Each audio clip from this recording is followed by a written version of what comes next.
What a view.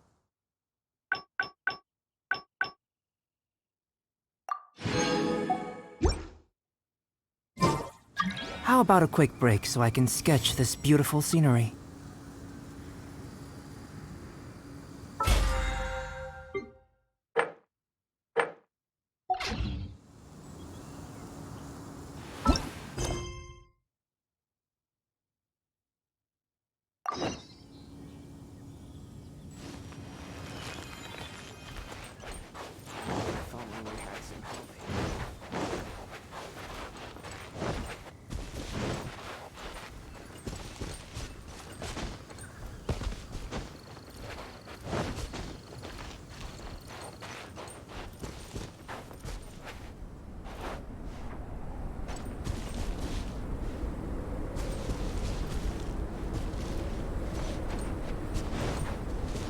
Master.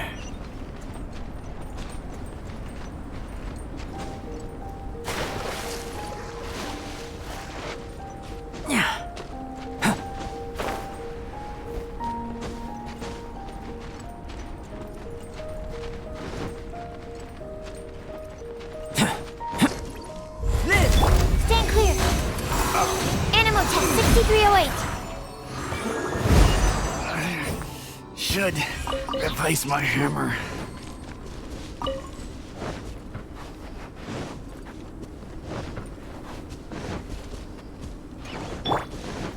Let's light it up! I'll put you on. Let's move. Everybody stand! Feel this ancient power. Enhanced animal module 75. Stay right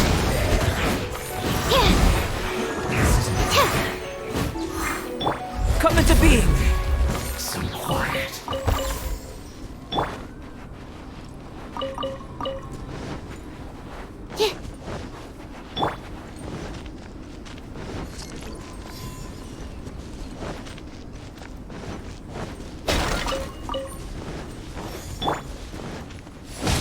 Absorption test. Stand clear. Absorption test. Burst forth. Shut up.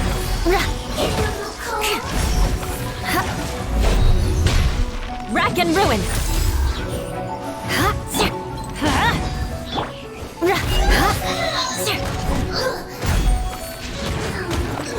Not this terrible way.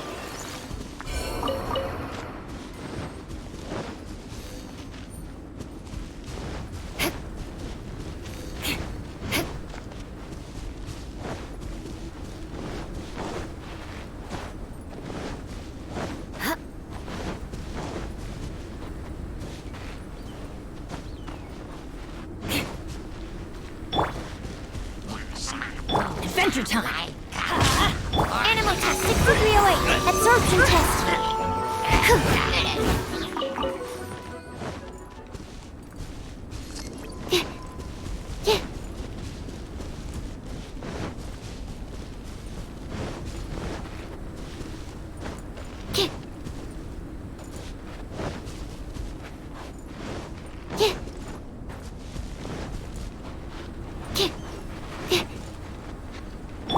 Off we go!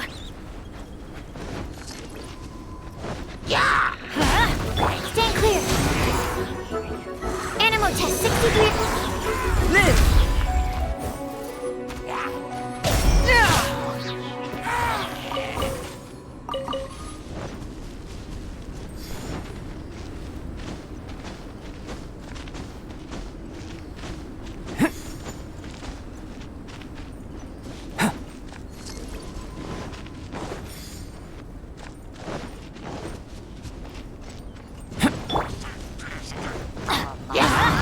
Absorption test.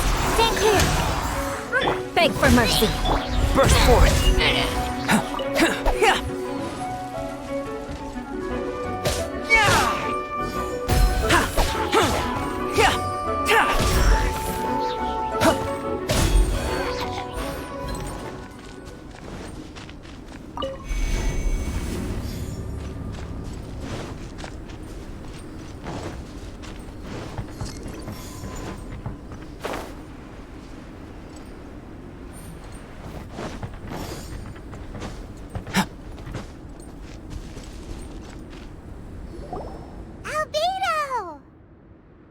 Traveler, Paimon. I suppose your story is ready. Yep. How about you? Do you need some more time? No need. I am also ready to tell my story. Paimon calls dibs! Paimon first! Please, go ahead. Okay, here goes. Once upon a time, there was an evil researcher who went into the mountains and did a crazy experiment on whopper flowers to transform their appearance. After a lot of pain and suffering, the whopper flowers finally took on a human form. Then they stood by the side of the mountain to wait for unsuspecting bypassers. To whoever spoke to them, they would ask some questions such as, "Who am I? Who are you?" If the bypasser got the wrong answer, the last sound they'd make would be a yelp before the whopper flower ate them alive in one bite. Ooh, truly frightening. What the? You two aren't scared at all! Don't go nitpicking, okay? If you didn't like the story, go write your own!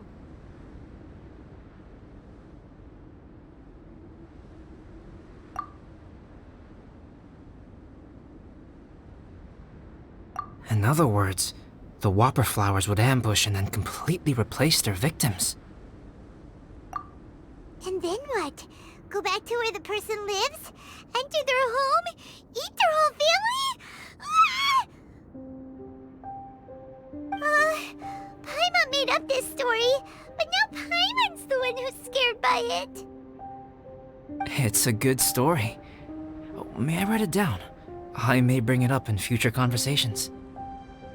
What for? Just to scare people with?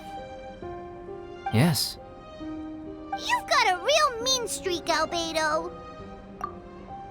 Mine is a little longer than yours. It starts with an alchemist. A great alchemist once created Subject 1. Subject 1 was her proudest achievement, and successfully blended into human society. No one ever would have thought that this friend of theirs was in fact a synthetic human. However, unbeknownst to Subject 1, the alchemist had tried the same experiment many times before he had come into being. Some of the rejects from failed experiments had been discarded, but had not died. Subject 2 was one such failed experiment. He was swallowed by a great dragon that came to rest upon a snow-swept mountain. Many years later, he was resurrected by the dragon's mysterious power. He saw all kinds of people on the mountain, including Subject 1, who had somehow miraculously blended in among them. Never in Subject 2's wildest imagination had he thought it possible for experimental life forms such as they to deceive everyone so successfully. He saw the way humans accepted Subject 1 as a friend, witnessed their affection as they addressed him by name. This was what Subject 2 wanted. Now, all that Subject 2 desired was to replace Subject 1 and take the joy of his existence for himself. This is giving Paimon the chills. So scary. Subject 2 began to unfold his plan.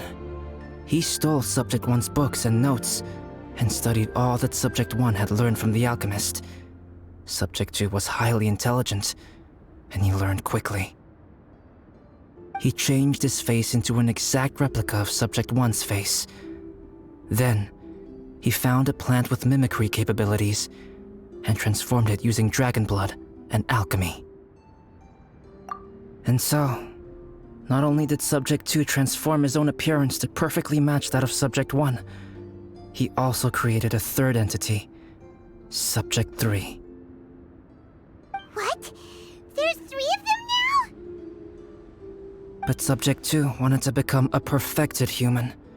So, he erased a mark on both his and Subject 3's necks, for these marks were symbols of imperfection.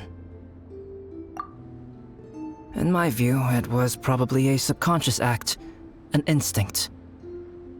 He so desperately craved to become a perfect human being that he forgot something. Human beings are defined by their flaws. Subject 2's plan was meticulously crafted. Subject 3 would draw Subject 1's attention. After Subject 1 disposed of Subject 3, he would assume the threat had now disappeared and would let his guard down. The next moment that Subject 1 was alone, Subject 2 would make his move. He would eliminate Subject 1 and become the only one remaining. He would secretly replace the Subject 1 of everyone's memories and inherit his identity, residence, clothing, sword, name, and friends. People would have no idea that the individual they knew had become somebody else from one day to the next. This is way too scary. Paimon's never gonna be able to trust anyone again. But just before Subject 2 could carry out his plan, a unique stranger entered the mix. Subject 2 tried to make contact with this person, but found that they could somehow sense he was different from Subject 1. What's wrong? Are you scared? What happened then? What happened to the stranger? He became a new stage in Subject 2's plan. One more person that Subject 2 had to dispose of. It's as if there were 3 identical roses in a garden. Only one of the 3 was a fine specimen, while the other 2 were defective specimens that bore poisonous thorns. In all the world, only the gardener who tended to them could tell which was the good specimen. People do not like poisonous plants. Only a perfect rose can fetch a high price. If the inferior specimens wanted to conceal the fact of their worthlessness, they would have to take the gardener out of the picture, using their poisonous thorns. This is exactly what Subject 2 was thinking. So, he hid in the shadows and waited patiently. Maybe soon, he would get his chance to become truly human.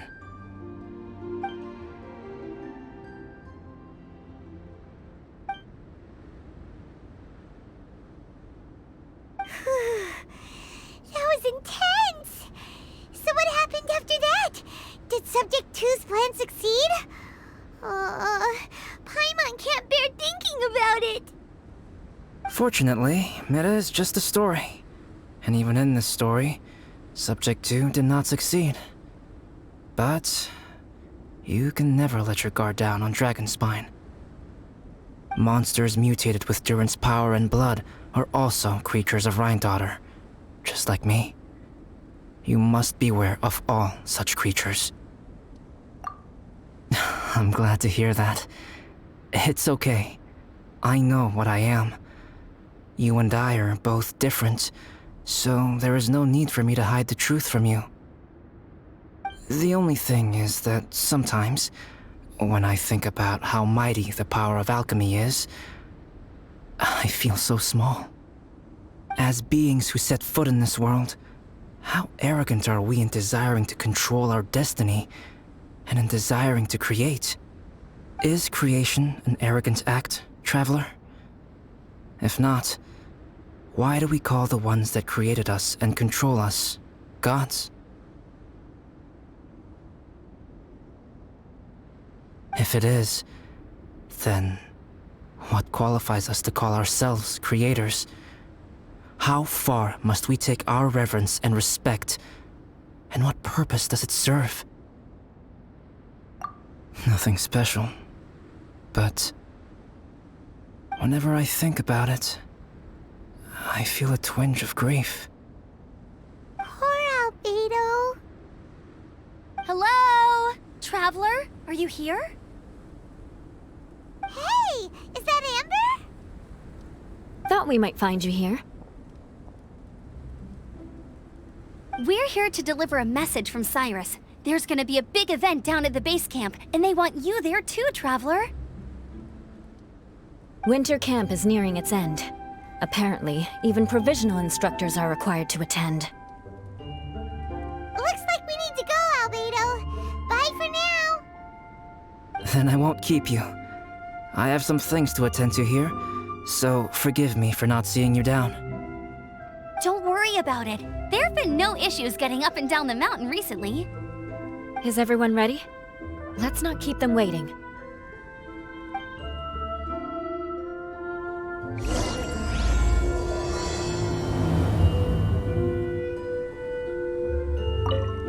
Go ahead.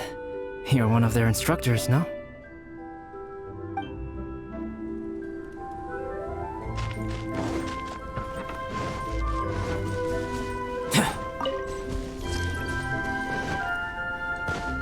Seems my research is over. I'm going in! My calculations were off. Come into being. Animal test 6308. Stand clear. Absorption test. Crush! Yeah. Burst forth.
Allow me to introduce Yozerf. He's Joel's father. Dad, this is that traveler I was telling you about.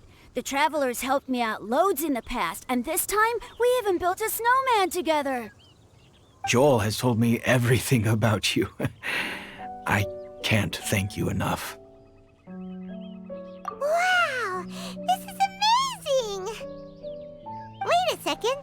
Why is Cyrus discreetly wiping tears away? And what is Pallid doing here? Pallid is the hero of the hour this time. Go on, Pallid. Tell us what happened in your own words. Okay. The weather was fine on that fateful day, and I had a feeling that Lady Luck was smiling down on me. So I trusted my gut and set off to explore somewhere new, somewhere dangerous. Because where there is great danger, there is also great treasure. Why does this sound so hard to believe? But I had only been away from the group for a short while when I fell down a slope and just started rolling. Uh-oh. Did my bad luck rub off on him when we ran into each other on the mountain? The place I fell to was somewhere I didn't recognize, and I'd sustained a few injuries. I remember thinking to myself, this is the worst luck I've ever had in my whole life. Then I met Yozerf. He'd heard the sound of me falling and came out to see what was going on. Huh? Wow! So it was completely by chance then! I thought he must have been someone from the Adventurers Guild here for the event, but after a few words of conversation, it was clear that he was having memory problems. He didn't even know his own name. The temperature was freezing, and there was no time to deal with all that there and then, so I convinced him to come back to the camp with me and figure everything else out after we got there. We got back to the camp, ran into Joel, and the moment he saw him, he froze for a second with this completely stunned expression on his face, and then he started crying out, "Dad! Dad!" That's when Yozerv suddenly started to remember. My memory has still not fully recovered, but Joel and his mother, they are the only ones that I will not, no, that I cannot forget. Daddy. Daddy's right here, Joel. Daddy's right here. Yozerf, don't you remember anything else at all? The poor princess, feeding the foxes? I'm sorry. I have no recollection. Maybe it's because of the head trauma. I'm not sure. I woke up and found myself covered in blood. My things were gone, and there was nothing to indicate who I was or how I got there. I crawled into a cave and settled in for a slow recovery. After my legs and feet were a little better, my hunting skills were what kept me alive. Dad, I was so worried about you.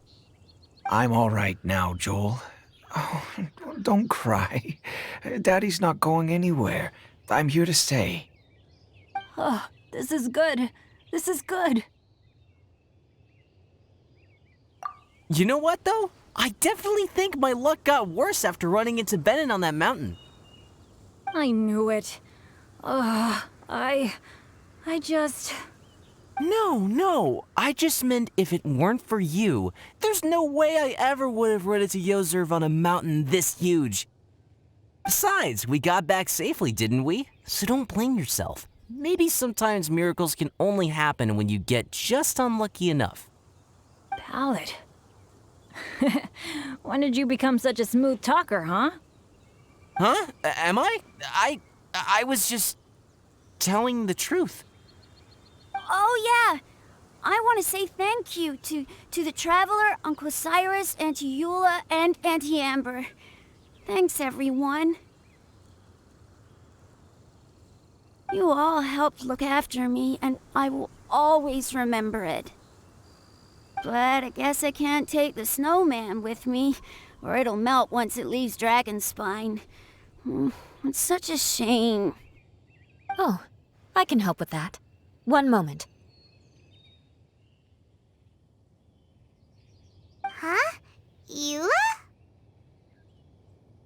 Here, take this. It's powdered rime. Just add it to your snowman, and it will never melt. Wow! Really? Oh, this is awesome! You're the best, Auntie Eula! Dad, I have an unmeltable snowman now! How cool is that? How can I ever repay you all? Thank you all. Thank you from the bottom of my heart. Dad, I want to go move the snowman. Can we do it now, please? Okay, I'll be leaving with Joel now. I'm sure I'll see you all another day. Very well, very well. It's time for Pallid and I to have another discussion concerning his breaches of adventurer discipline. Huh? But Cyrus, I think I kind of made up for my mistakes this time, you know? See you guys! Oh, I made this for you and Amber. Think of it as a winter souvenir. Are you sure? This must be really important to you. Come on now, just take it. No need to make such a fuss. Wow! Now our snowman won't melt either! Great! You're welcome. Just keep it. That's all I ask. Amber and I have some business to attend to now. See you later.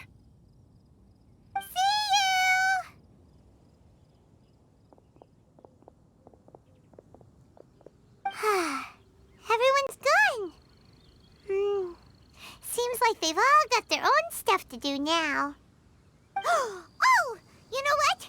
We've been on Dragonspine all this time, and somehow Paimon still forgot to ask Albedo about how to make a fruit juicifier machine that could keep the juice fresh. Maybe we should try Timaeus again. He does seem pretty eager to please after all.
Stand clear.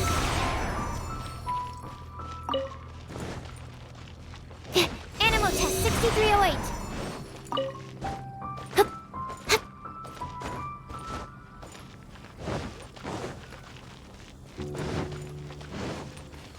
Welcome to Mom's Dad.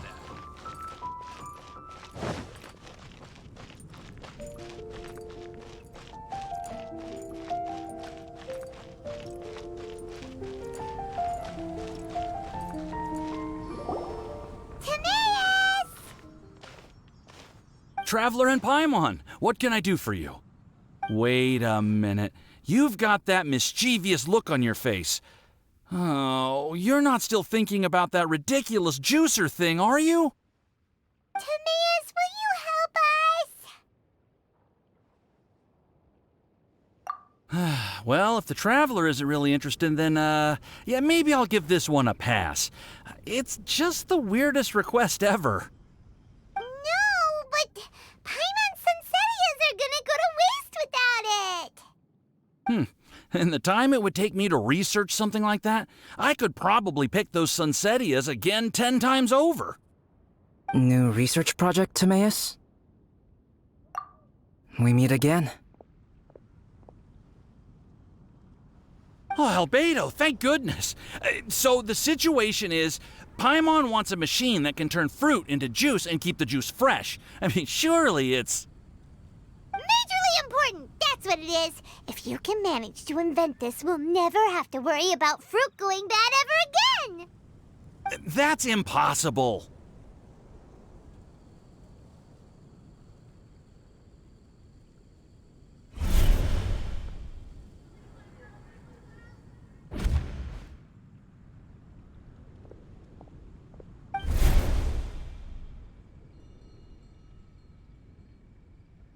Turning fruit into juice is not hard, but keeping it fresh is more difficult. But if you simply want to keep the fruit from rotting, there are many ways to achieve this. Right, Traveler?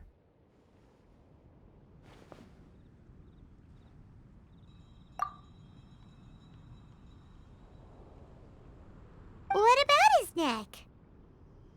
What's wrong? Is there something on my neck? From the look on your face, it's as if you thought I just played a practical joke on you that was in exceedingly poor taste. Albedo, you were saying, how do you stop fruit from going bad? Well, one way would be to bury your fruit on Dragonspine, where the snow never melts all year round. But then Paimon won't be able to eat them! You could always live on Dragonspine. No, too cold for Paimon.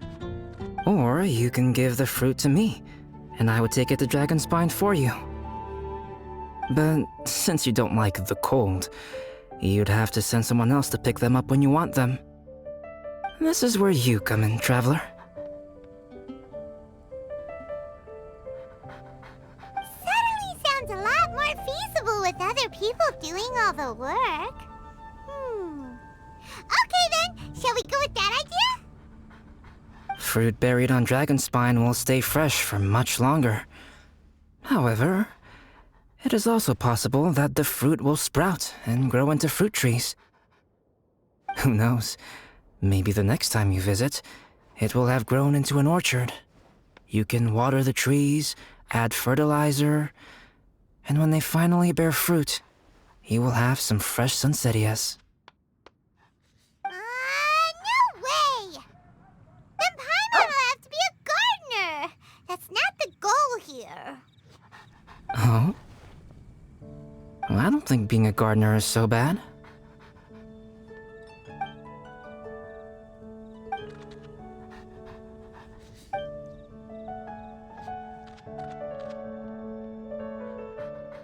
Albedo! Stop trying to get your hands on Paimon's super sweet Sensitias! It bothers you, does it? Of course it bothers Paimon! They are the rarest, super duper sweetest Sensitias ever! And they're not for you! Okay, but they're just Sensitias. I think you're only so attached to them because you don't have much fruit of this quality in your possession. When someone's pockets are full and their spirit is fulfilled, they don't easily fall prey to this kind of yearning. Really?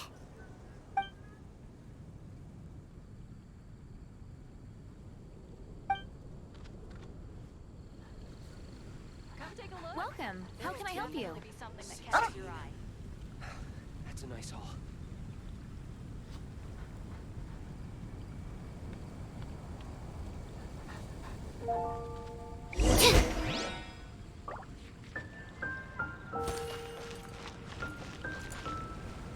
Today's recommendation is the steak.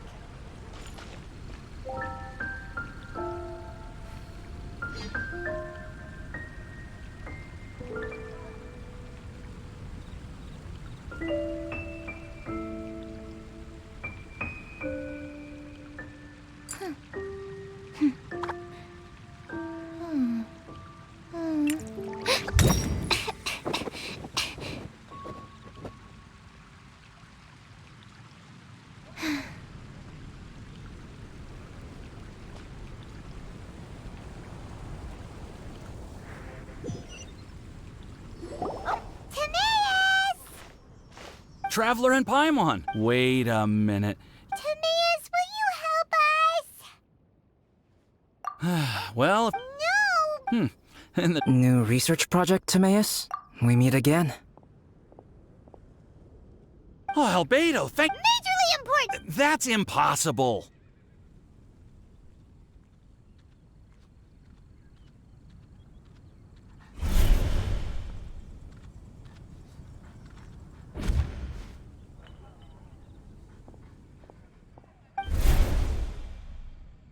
Turning fruit into juice is right, Traveler?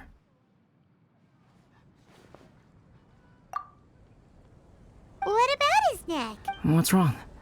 Is there something on my neck? From the look on your face, it's as if you thought I just played a practical joke on you that wasn't. Albedo, You were... Well, But... you could always... No. Or you... But this is where you... Suddenly... Fruit buried... Who knows? The pineapple! Oh, well, I don't think being... Albedo! Of course it bothers... Okay, when someone...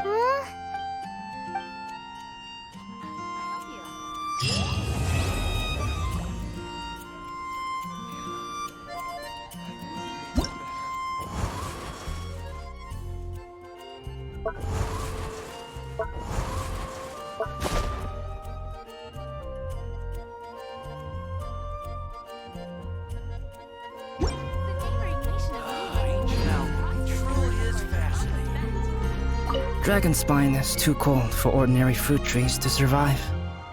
But if, one day, Dragonspine did become home to gardens and orchards, there would be more reasons for people to visit. Perhaps a little life is the key to attracting people. Life may exist in all kinds of unfathomable forms, and in all manner of unthinkable environments.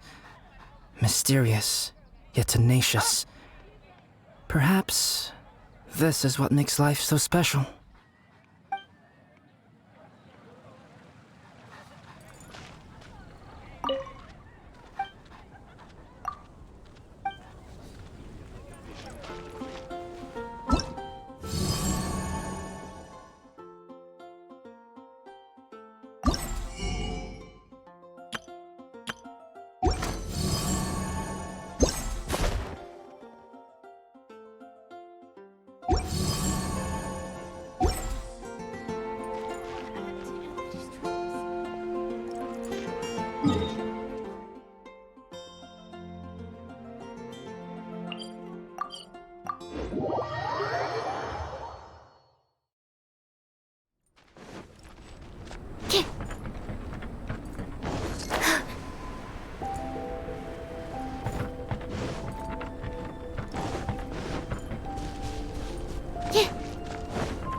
The sun is already out? Oh, okay. Just one last experiment.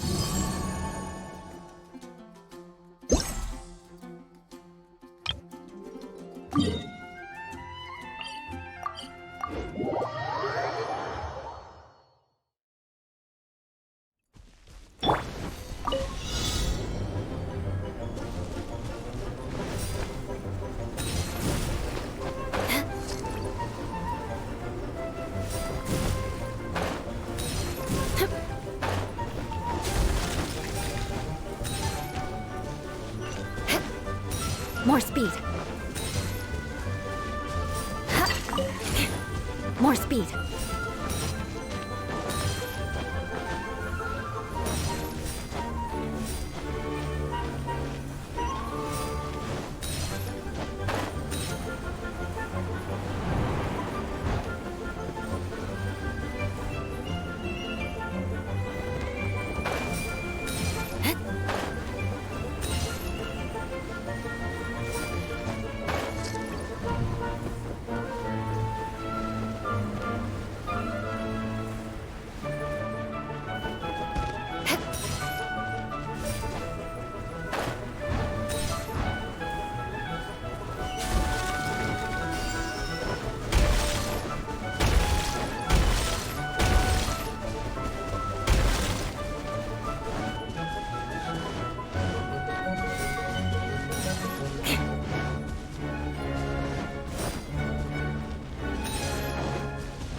More speed.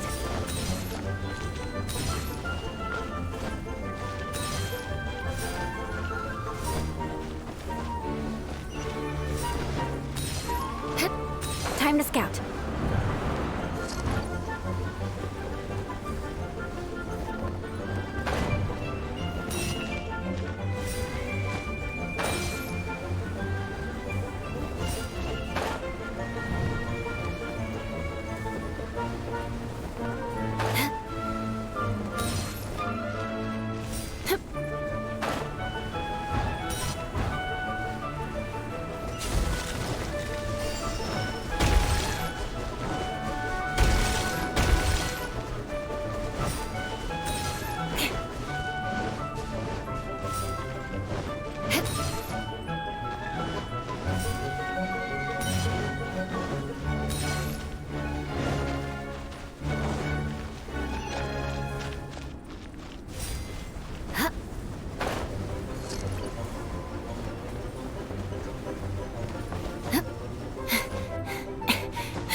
More speed.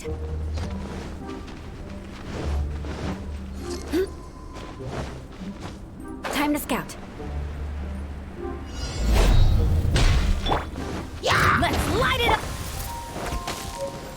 Absorption test.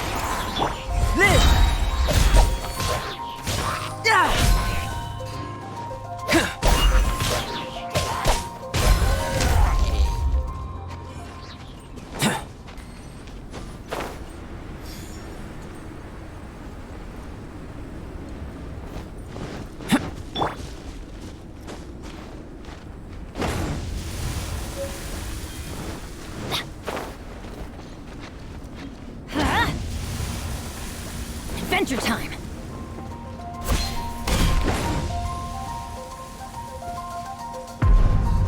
Off we go! Teamwork is strict! Swirl, Mark 2. Animal test 6308. Absorption test. Burst forth! Moments of birth! Live! One after another. Stand clear.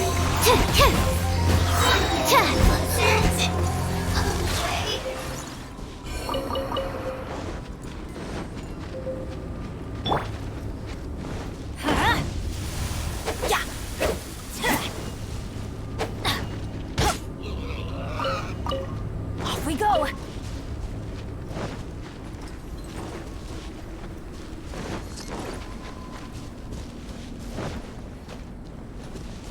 Let's light it up! Ha!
Adventure time!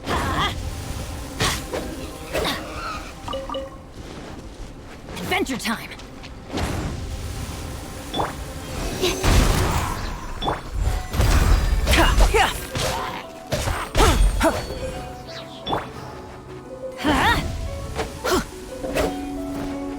Off we go! Animal test 6308.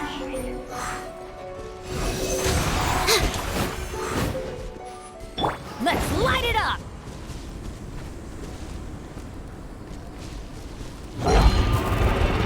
Everybody stand back!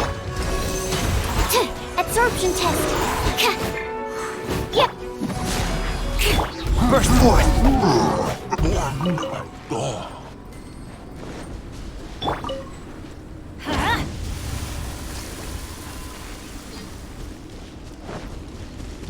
Stand clear. Off we go! Coming to be!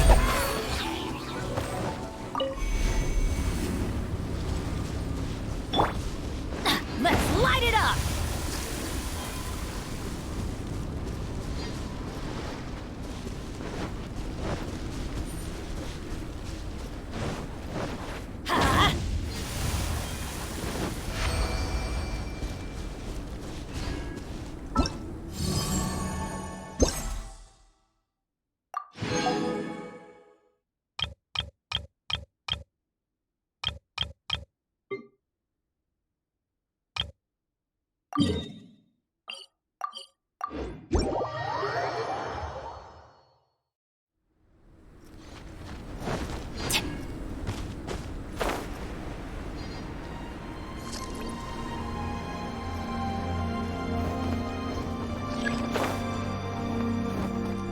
Adventure time! More speed.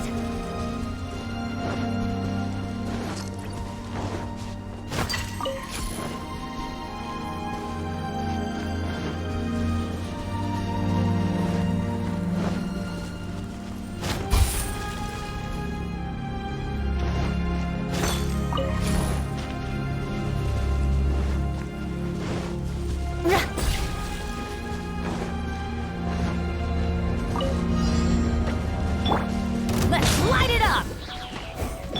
Live! Witness my great undertaking! Animal test 63.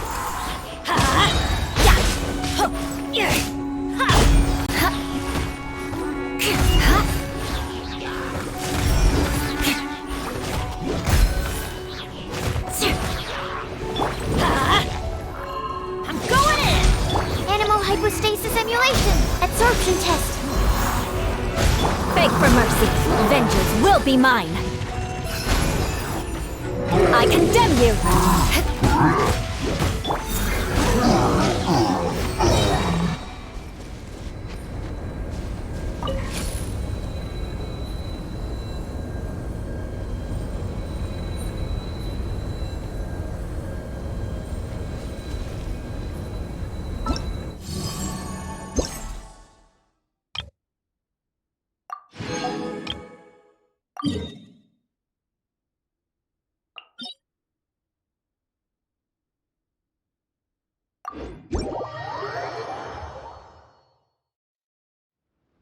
Weather's not bad today.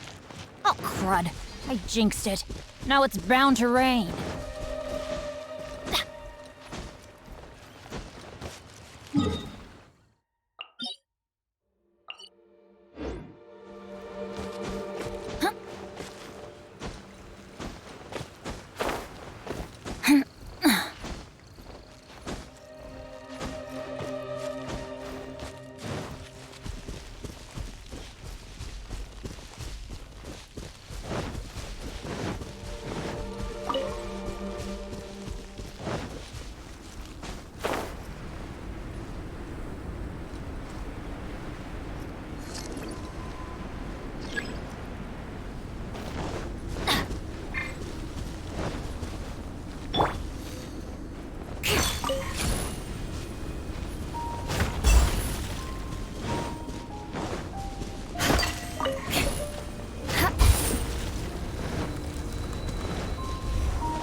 Coming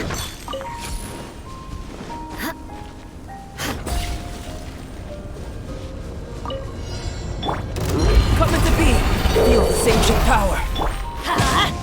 Shudder! More speed. Animal test 6308. Absorption test. Crush!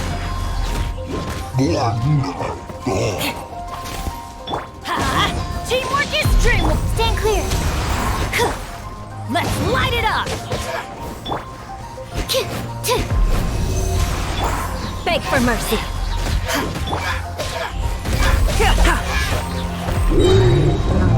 Moment of birth! Burst forth! Everybody stand! Enhanced animal module 75. Animal test 60. Shudder! Flood of frost!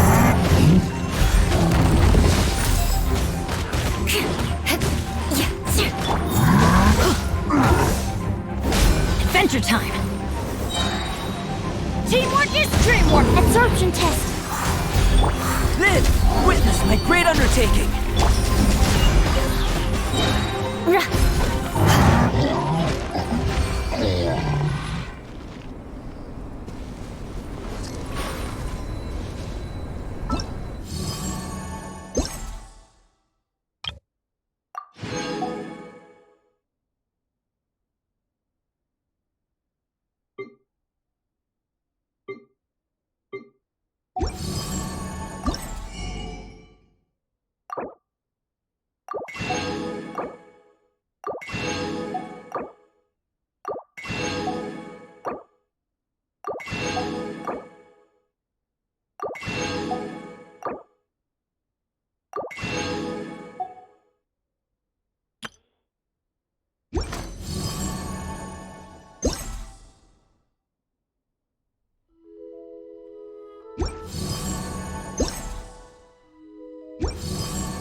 More speed.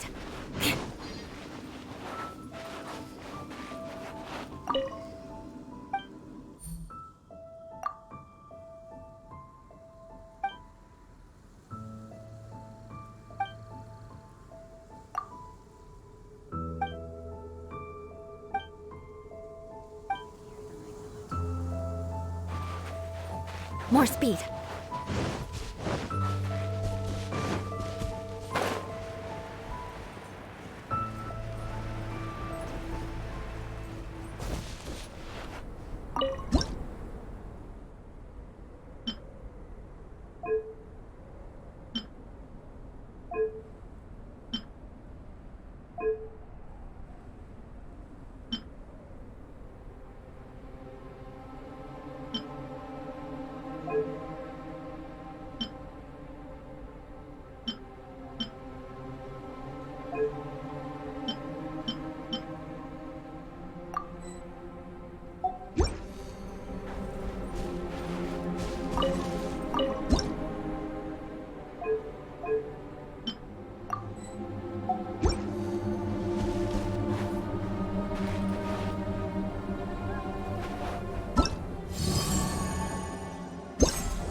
Aristocratic etiquette is all just for show. Just smile and nod along. I was forced to learn all of the rules by heart, but even I don't take them that seriously.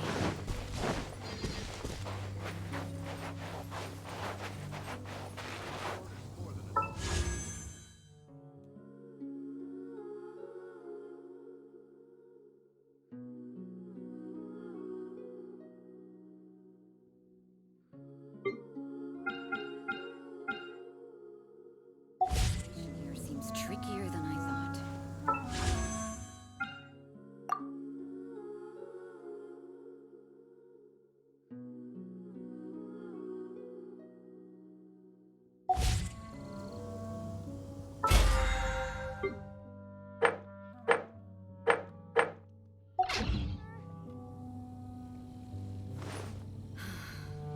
situation here seems trickier than I